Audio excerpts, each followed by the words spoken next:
Hello everyone, कैसे हो? I hope कि आप सब लोग ठीक होंगे। मैं हूं अभिषेक और आप देख रहे हैं स्टडी विद अभिषेक। एक वीडियो मैंने डाली थी जिसमें मैंने बताया था इंडियन नेवी एएमआर 10 2021 बैच के एक्सपेक्टेड कट ऑफ के बारे में, जिसमें स्टेट वाइज कट ऑफ की बात की थी मैंने, लेकिन डिटेल में नहीं बताया था। मैंने बस बताया था कि इतने से लेकर इतने परसेंट के बीच में है तो आप तैयारी कर सकते हो और चांसेस हैं कि उन्हीं लोगों के एडमिट कार्ड आएंगे। लेकिन आप लोग उस वीडियो पे कमेंट करके बोल रहे थे कि भैया एक बार अपना एक खुद का एनालिसिस जिसमें कि आपके आंकड़े हो स्टेट वाइज वो बता दो, यूटीज के हो तो वो भी बता दो। तो इस वीडियो के अंदर हम वही डिस्कस करने वाले हैं, प्रीवियस ईयर्स में क्या आंकड़े रहे हैं और अभी के अकॉर्डिंग हम डिस्कस करेंगे कि तैयारी शुरू करनी है या फिर नहीं करनी है, तैयारी करनी चाहिए नहीं करनी चाहिए। लास्ट में मैं ये भी बताऊंगा कि जो नेक्स्ट वैकेंसी होगी वो ऑनलाइन होगी या ऑफलाइन होगी, और ये मैं कंफर्म बताऊंगा, इसमें कोई ऐसा डाउट आपके मन में रहेगा नहीं। ठीक है, चलिए शुरू करते हैं। लेकिन उससे पहले बोलना चाहूंगा कि अगर आप चैनल पे नए हो, अभी तक चैनल को सब्सक्राइब नहीं किया है, तो ऐसे ही वीडियोस सबसे पहले पाने के लिए चैनल को सब्सक्राइब करके बेल आइकन को प्रेस करके ऑल सिलेक्ट कर लेना, ताकि सभी वीडियोस के नोटिफिकेशन आप तक पहुंच जाए। और साथ ही साथ टेलीग्राम पर ज्वाइन नहीं किया तो डिस्क्रिप्शन में लिंक टेलीग्राम चैनल का अवेलेबल है, जाकर ज्वाइन कर लो टेलीग्राम पर भी। अब शुरू करते हैं और एक एक करके हम डिस्कस करते हैं आंकड़े को। सबसे पहले तो आपको मैं बता देता हूं कि 50 मार्क्स का ये एग्जामिनेशन होता है, ठीक है, और 50 क्वेश्चंस ही पूछे जाते हैं। ये स्टेट वाइज कटअप जाती है, इसकी ध्यान रखना इस चीज को कि स्टेट वाइज कटअप जाती है और अलग अलग सेक्शन में आपको पास होना होता है। जैसे कि 2 सेक्शन इसमें होते हैं, जनरल अवेयरनेस, और एक होता है आपका जनरल साइंस और मैथ्स। तो दोनों में अलग अलग कटअप जाती है, उसको क्लियर करना होता है और उसके बाद पूरी जो पासिंग मार्क्स है आपके स्टेट की कटअप है उसको क्लियर करना होता है। ये एग्जाम की मैं बात कर रहा हूं। अब बात करते हैं परसेंटेज कितने होने चाहिए, क्योंकि ये जब ऑनलाइन एग्जाम होता है तो परसेंटेज पे एडमिट कार्ड का कोई चक्कर ही नहीं होता है। ठीक है, चलिए अभी शुरू करते हैं और दिखाता हूं आपको जो मैंने तैयार किया है वो। तो कुछ इस तरीके से ये पीडीएफ मैंने तैयार की है और बहुत ही सोच समझ के मैंने ये बनाया है। होप करता हूं कि आप लोगों को समझ में आ जाए, और आपके अकॉर्डिंग क्या हो सकता है ये भी आप लास्ट में बता सकते हो। कमेंट सेक्शन में कमेंट कर देना, मैं जरूर देखूंगा कि आपका क्या है अनुमान। पूरा एक्सपेक्टेड है, कुछ भी कंफर्म नहीं होता, ये चीज भी मैं क्लियर कर देता हूं। तो ये स्टेट और यूटी मैंने लिख लिया एक साइड कट ऑफ मार्क्स, मतलब कट ऑफ परसेंटेज कितनी हो सकती है वो, है ना। शुरू करते हैं।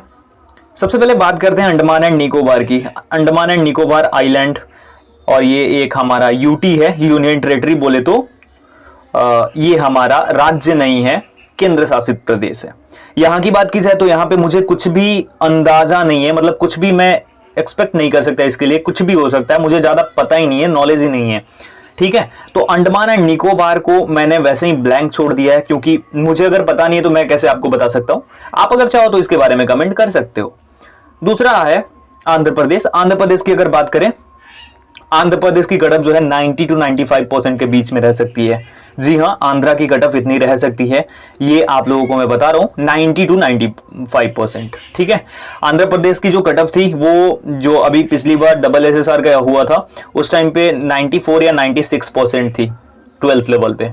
ठीक है, चलिए आगे बात करते हैं अरुणाचल प्रदेश की। अरुणाचल प्रदेश की कटअफ 78% से 82% के बीच में रह सकती है, ये एक एक्सपेक्ट। अरुणाचल के बाद अगर हम बात करें तो है हमारा असम। असम की अगर बात करूं तो 82-85% के बीच में कटअफ रह सकती है असम की। कितनी? 82-85%। बात करें अगर नेक्स्ट बिहार की, तो बिहार की जो कटअफ है वो मेरे अकॉर्डिंग 88 to 92% के बीच में, यानी 88 से 92% के बीच में ये आपकी कटअफ रह सकती है। अगला बात करें अगर चंडीगढ़ की, तो चंडीगढ़ एक यूटी है, यूनियन टेरिटरी है, और इसके बारे में भी मुझे ज्यादा नॉलेज नहीं है, लेकिन मुझे जहां तक लगता है जो हरियाणा और पंजाब की कटअफ रहेगी उसी के अकॉर्डिंग कुछ चंडीगढ़ की भी रह सकती है। ठीक है, आगे बढ़ते हैं। छत्तीसगढ़ भी हाईयर परसेंटेज वाले राज्यों में से है, तो छत्तीसगढ़ की कटअफ मेरे अकॉर्डिंग जो रह सकती है वो आपकी है 86 to 90%। कितनी? 86 से 90% के बीच में छत्तीसगढ़ की कटअफ हो सकती है, रह सकती है। अगला है हमारा दादर एंड नागर हवेली। तो दादर एंड नागर हवेली भी एक यूटी है, और इसकी अगर मैं बात करूं तो यहां पे भी मुझे कुछ कंफर्म नहीं है। दमन एंड दीव, इसकी भी कंफर्मेशन कुछ नहीं है, तो इसके बारे में भी कंफर्मेशन मैं नहीं दे सकता। आगे बात करें न्यू दिल्ली की, तो ये आपको मैं बता दूं 84 to 87% के आसपास नई दिल्ली की कटअफ रह सकती है। आगे बात करते हैं गोवा। गोवा की अगर हम बात करें तो गोवा बहुत ही छोटा राज्य है, आपको पता है, लेकिन फिर भी यहां की कट ऑफ बढ़ी जा सकती है। 82 टू 84% के बीच में गोवा की कट ऑफ रह सकती है। आगे बात करते हैं गुजरात की। बात करते हैं अगर गुजरात की, तो गुजरात की जो कट ऑफ है, गुजरात की कट ऑफ कम जाती है। गुजरात कम कट ऑफ वाले राज्यों में से है, लेकिन यहां की जो कट ऑफ है मेरे अकॉर्डिंग 76 टू 80% के बीच में रह सकती है। ऊपर नीचे आंकड़े हो सकते हैं, ठीक है। आगे बढ़ते हैं। बात करें अगर हम हरियाणा की, तो हरियाणा की जो कट ऑफ है वो 92 टू 96% के बीच में रहेगी। इससे ज्यादा मुझे उम्मीद नहीं है और इससे कम भी मैं बिल्कुल भी एक्सपेक्ट नहीं कर रहा हूं हरियाणा के बारे में, क्योंकि आप लोगों को सबको पता है हरियाणा की कट ऑफ ऐसे ही जाती है। आगे बात करते हैं नेक्स्ट, तो ये है हिमाचल प्रदेश। और हिमाचल प्रदेश की अगर हम बात करें तो हिमाचल प्रदेश की कट ऑफ 92 से 94% के बीच में वेरी कर सकती है, रह सकती है। आगे बढ़ते हैं जम्मू एंड कश्मीर। जम्मू एंड कश्मीर की कोई कंफर्मेशन नहीं है, इसलिए मैंने यहां पे कुछ भी ऐसा आंकड़ा नहीं डाला है। आगे बढ़े अगर झारखंड की कर ले बात, तो झारखंड की जो कट ऑफ है वो रह सकती है 88 टू 92% के बीच में। 88 से 92% के बीच में ये आपकी कट ऑफ रह सकती है, कहां की? झारखंड की। और वहीं पे अगर हम बात करते हैं कर्नाटका की, तो कर्नाटका की कट ऑफ रह सकती है 82 टू 92 के बीच में, यानी 88 टू 92 के बीच में। 88 से 92% के बीच में ये आपकी कट ऑफ रह सकती है। दोनों की लगभग सेम कट ऑफ जा सकती है, कहां की? झारखंड की और कर्नाटका की। आगे बढ़ते हैं और बात करते हैं केरला की। केरला की कट ऑफ मेरे अकॉर्डिंग 85 टू 88% के बीच में रह सकती है। कितनी? 85 टू 88% के बीच में। जी हाँ। अगला अगला लक्षद्वीप। लक्षद्वीप की अगर हम बात करें तो ये यहां पे भी कुछ मेरा कंफर्मेशन नहीं होगा, कुछ नहीं पता है मुझे लक्षद्वीप का भी, ओके। लेकिन केरला और लक्षद्वीप में समानताएं काफी है, तो मेरे अकॉर्डिंग जो केरला की कट ऑफ रहेगी उसी के आसपास लक्षद्वीप की कट ऑफ वेरी कर सकती है, ठीक है। ये कोई कंफर्मेशन नहीं है। आगे बढ़ते हैं। मध्य प्रदेश की अगर हम बात करें, एमपी अगेन एक हायर कट ऑफ परसेंटेज वाला राज्य है और 84 टू 88% के बीच में हम एक्सपेक्ट कर सकते हैं यहां की कट ऑफ, ओके। आगे बढ़ते हैं और देखते हैं हम महाराष्ट्र की कट ऑफ। तो महाराष्ट्र की अगर हम बात करें तो महाराष्ट्र मेरे अकॉर्डिंग 82 टू 85%, इससे कम मुझे बिल्कुल भी चांस नहीं है कि 82 से 85 के, इससे कम हम एक्सपेक्ट ही नहीं कर सकते यहां के लिए। आगे बढ़ते हैं मणिपुर। मणिपुर की अगर बात करें, मणिपुर के बारे में भी कोई ऐसी कंफर्मेशन नहीं है, तो इसको भी मैं कंफर्म नहीं करूंगा। आगे बढ़ते हैं मेघालय। मेघालय की भी कट ऑफ मैं कंफर्म नहीं कर सकता आप लोगों के लिए, ओके। आगे बढ़ते हैं मिजोरम। मिजोरम की कट ऑफ कंफर्म नहीं है, बट अगर बात करूं मैं तो यहां की कट ऑफ 82% के आसपास रह सकती है और लगभग इन राज्यों की कट ऑफ भी उसी के अकॉर्डिंग रहेगी 82-83%, ओके।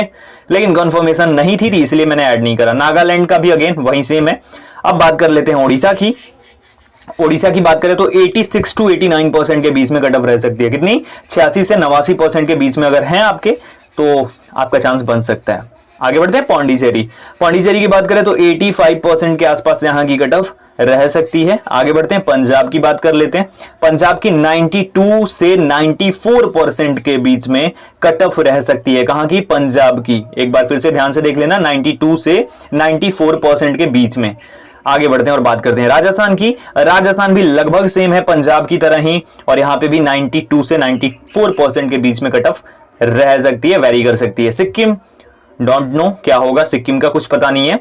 बात करें अगर तमिलनाडु की, तो तमिलनाडु की कट ऑफ 91 से 93% के आसपास रह सकती है। कितनी? 91 से 93 के आसपास आपकी कट ऑफ जो है वो जा सकती है। आगे बात करते हैं तेलंगाना की।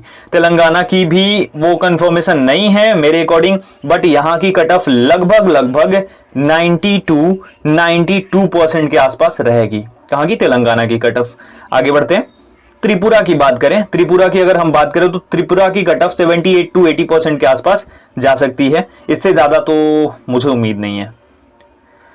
आगे बढ़ते हैं और देखते हैं उत्तर प्रदेश, एक और हाईयर परसेंटेज वाला राज्य, और यहां की कट ऑफ की अगर हम बात करें तो यहां पे भी लगभग 92 से 94% के बीच में जा सकता है आंकड़ा, ठीक है। आगे बढ़ते हैं, बात करते हैं उत्तराखंड की।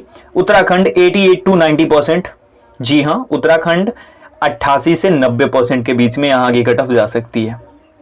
आगे बढ़ते हैं और बात करते हैं वेस्ट बंगाल के बारे में। वेस्ट बंगाल की बात की जाए तो 86 से 90% के बीच में, 86 टू 90 के आसपास कट ऑफ रह सकती है वेस्ट बंगाल की। तो वेस्ट बंगाल जैसे राज्यों की कट ऑफ इतनी जा सकती है, तो आप खुद एक्सपेक्ट कर सकते हो, आप खुद सोच सकते हो कि क्या हो सकता है। तो इस तरीके से इन राज्यों की कट ऑफ रह सकती है। अब तो कुछ नहीं है, नहीं तो ये एक मेरे अकॉर्डिंग एक्सपेक्टेशन है, जो कि हो सकता है कि एमआर के लिए इतने परसेंट अगर इन राज्यों से हो तो आपके एडमिट कार्ड आ जाएं।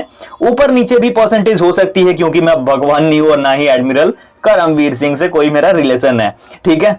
तो ये आपको मैंने सिर्फ बता दिया, एक एक्सपेक्टेशन बता दी है, और एक लगभग जो हो सकता है अप्रॉक्स जो आंकड़ा रह सकता है वो मैंने आपको बता दिया according to states. State wise cut off आती है, और इसमें यह भी डिपेंड करता है आपके राज्य से कितने लोगों ने अप्लाई करा है, आपके राज्य के कितने कैंडिडेट्स ने अप्लाई करा, उनका परसेंटेज का रेशियो कितना है, उनके परसेंटेज की एवरेज कितनी है, एवरेज परसेंटेज क्या है आपकी राज्य की 10th में, वो सारी चीजें भी निर्भर करती हैं इस पे। आगे ये सारी डिटेल्स मुझे लगता था कि मुझे आपसे शेयर करनी चाहिए, आप लोग मुझे बोल भी रहे थे, मैंने क्लियर कर दिया। अगर मेरे से कोई गलती हो गई हो तो सॉरी, एक बार फिर से मैं बोल देता हूं, और बाकी इसी के अकॉर्डिंग रह सकती है। वीडियो को यार लाइक जरूर कर देना, और आपके थॉट्स क्या हैं इसके ऊपर वो भी कमेंट सेक्शन में जरूर लिखना। वीडियो को शेयर भी करना ताकि ज्यादा लोगों के पास पहुंच सके, और बाकी कोई दिक्कत होती है तो जरूर बताना। अभी के लिए इतना ही। टेलीग्राम पर जाकर ज्वाइन कर लो, शायद ये पीडीएफ मैं वहां पे डाल भी दूं, तो जाकर जरूर ज्वाइन कर लेना। और अभी के लिए इतना ही, मिलता हूं एक और वीडियो के साथ, तब तक अपना ख्याल रखिए। और हाँ, एक चीज मैं भूल गया जो मैं बताने वाला था आप लोगों को, आप लोग बोलोगे बताया नहीं, अगली बार से ऑनलाइन क्यों हो सकता है फॉर्म। पहली चीज, कोविड-19 लगभग खत्म हो गया है, फिंगर क्रॉस। अब शायद वैसा तो नहीं होगा, हम लोग थोड़ी सेफ्टी रखेंगे। तो अगर आपने वैक्सीन लगा ली है तो बहुत अच्छी बात है, अगर आपने डोज नहीं भी ली है तो कोई बात नहीं, लेकिन सेफ्टी का ख्याल रखो। और अगर आपने वैक्सीन ले ली है तो भी आप सेफ्टी का ख्याल रखो, आप मास्क, सैनिटाइजर ये सब यूज करते रहो, क्योंकि अभी भी थर्ड वेव का खतरा बना हुआ है। तो पहली चीज तो ये हो गई। दूसरी चीज, अभी आपने देखा ही है कोविड की वजह से बिना एग्जाम दिए भी 95%, 100% आ रहे हैं, 99% आ रहे हैं। तो उसके अकॉर्डिंग ये सब चीजें हो सकती है, क्योंकि अब सबको पता चल गया कि कोई एग्जाम दिया नहीं फिर भी इतने परसेंट आ गए हैं, तो डिजर्विंग कौन है। कोई भी अभी बोला जाए तो सब डिजर्विंग है, अदरवाइज कोई डिजर्विंग नहीं है ना। तो ये सारी चीजें, इस वजह से आपका जो एग्जाम है इस बार ऑनलाइन ही कराया जाएगा, और नोटिफिकेशन भी जल्दी रिलीज होगी। खैर, उसके ऊपर वीडियो जरूर अपन बनाएंगे, सारी डिटेल्स बताएंगे आपको इसमें। लेकिन अभी के लिए इतना ही। अपना ख्याल रखिए, अपनी फैमिली का ख्याल रखिए। Thank you so much everyone.